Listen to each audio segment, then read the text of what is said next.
and did not get an answer. And so the same reporter asked the question again, Mr. President, do you renounce Satan as your Lord and Savior?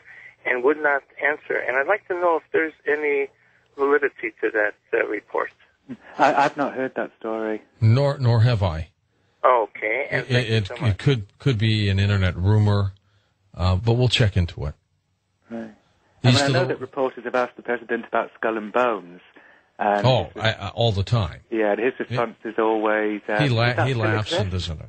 Yeah, he laughs and he says, I didn't even know it still existed. East of the Rockies, you're up with us on Coast to Coast. Hi there. Hi, George and John. Hello. This is Wendy in Indianapolis.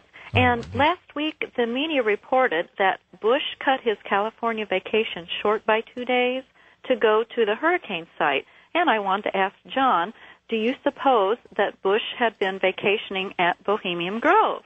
Gosh, I can't remember what month we went there, because it's always at the same time each year. Wasn't he at his Crawford Ranch? Wasn't he there? I thought he was there in Texas. What I do know is that George Bush Sr. learned of George W. Bush's decision to choose Dick Cheney as his running mate while he was camping in Northern California.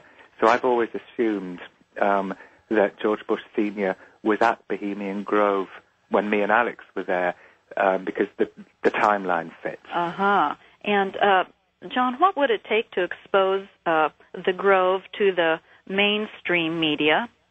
It's funny, isn't it, that I remember when we got out of the Grove, Alex was saying, this is going to shake up the whole world, this is going to be the biggest news story in the world. Yes. And it kind of wasn't. It was like, I guess, I remember I showed the tape to my father. My dad's, a conservative, regular guy, and I showed the tape at the ritual to him, first person I showed it to, and he kind of watched it silently, and then he said, well, that didn't happen. It was kind of so weird to him that he sort of blanked it out. I think my dad thought that I'd somehow dressed 1,000 men up in robes and faked the whole thing.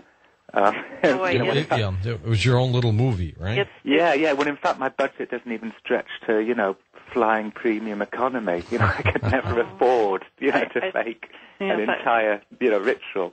So maybe some people just thought it was too far out of their, how they believed the world worked to assimilate it. And then other people maybe figured, like I do to an extent, that it's just silly grown-up fraternity behavior and, it's weird, but it's no more than weird and immature. I certainly think it's made for prime time. Yeah, well, it sure is. Couldn't agree with you more. Thank it's you. All there in my book, Them. So I've just taken a leaf out of Alex's book to constantly mention the name of my product. How often do you think they meet at Bohemian Grove? Well, there's the Bohemian Club in San Francisco. My memory is telling me that they meet at the Grove twice a year. But I could be wrong. I mean, certainly, the weekend that we infiltrated was the main summer meeting, which goes on for 2 weeks. And they have their lakeside talks where they invite, Oppenheimer apparently gave a big talk, and the Manhattan Project was kind of forged at Bohemian Grove, and John Major went to give a talk, and Kissinger gives a talk. So they have these lakeside talks. I think Walter Cronkite's been there. Yeah, I believe so. And a whole lot of movie stars, Clint Eastwood, Danny Glover, people like that. And this ritual that me and Alex watched is like the kind of main Saturday night do. And then they also have these shows where they dress up as women and have these kind of reviews. And that lasts for 2 weeks. I mean, me and Alex were there for maybe 8 or 9 hours. You mean these people go there and hang out for 2 weeks? Yeah, I think some of them probably come and go. So, for instance, I know that John Major, the ex-British Prime Minister, wasn't there for the ritual, but he turned up a couple of days later to give a talk. So he was probably there for, a night or 2 nights or something. But some of them are there for the whole 2 weeks. First-time caller line, you're on the air with us. Hi there. Hello, calling from Huntington Beach, California. Okay, take it away. Hey there, it was due to John's efforts that I first became aware of the Bohemian Grove, and since then I likewise have gone in a couple times. Oh, really? Yeah, and I can tell you, I doubt they intentionally let you in because they have tightened up security considerably since you've been there. Yeah, I can imagine. And I agree with you, actually, I've got to say. I know that you, George, and Alex were saying, maybe they let us in, but my guess, or my thought at the time, was that it was just luck that we got in. Now, when you go through that guard shack that you wave at, they actually make you get out of the bus, walk through that guard shack, show your ID, and come out the other side and get back on the bus. So how come you got in? I really don't want to say, but I got in a couple times, and it may happen again, so I got to keep it quiet on that. Sounds do you agree with the way that I interpreted the events, having witnessed it yourself? Overall, largely I do. I do think there's an occultic flavor to it, certainly a pagan flavor with the Princess Diana statue and, praying to the god of nature for salvation, the effigy. I got to see the cremation of care. In fact, I took several pictures. I just fired off an email to George Norrie there, which I actually got a picture of the effigy and et cetera inside the owl. All right, I'd like to look at that. Yeah, but I think what happens, from what I've heard from Kathy O'Brien, are you familiar with her from Yeah, she says she's been to the Grove, she claims, and she says most of the really occultic stuff happens behind the scenes. It's a 2,500 acre, area, and only about 150 acre is this frat, made up of 119 camps currently. And supposedly a lot of it behind the scenes is where the occultic stuff goes, and the front area is really just a party where they, get drunk and run around naked and do funny things. Right. But certainly not satanic. Throughout the main area is the impression I got being in there several times. Right. And I don't want to impugn the integrity of Kathy O'Brien, who I don't know and haven't met, but when I read her book, The Transformation of America, the geography, now that I've been inside the Grove, the geography she describes inside the Grove is different to the geography that I saw. And it made me suspect that there's a possibility that she hadn't been in there.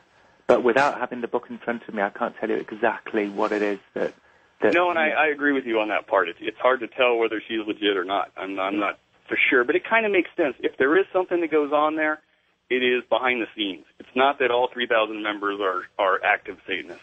Yeah, I certainly agree with that. What we saw was, as I say, was nuts, and it was intense, and it was not how I would want to spend my summer vacation, but it was so just about explicable. Could you assume, John, that then some of the people there have no idea what's really going on? Well, I can only say what I saw, and what I saw was what I describe in them. This strange ritual with all these men really into it. I mean, whether I can't speculate as to whether stuff was going on that I didn't see because I didn't see it. Them. Like the Men Who Stare at Goats is a first-person narrative where I really write about what I have personally experienced and witnessed, and my 8 or 9 hours inside Bohemian Grove is the beginning and end of what I know about Bohemian Grove. Would you like to go back? Probably not. I think they'd be kind of pissed with me.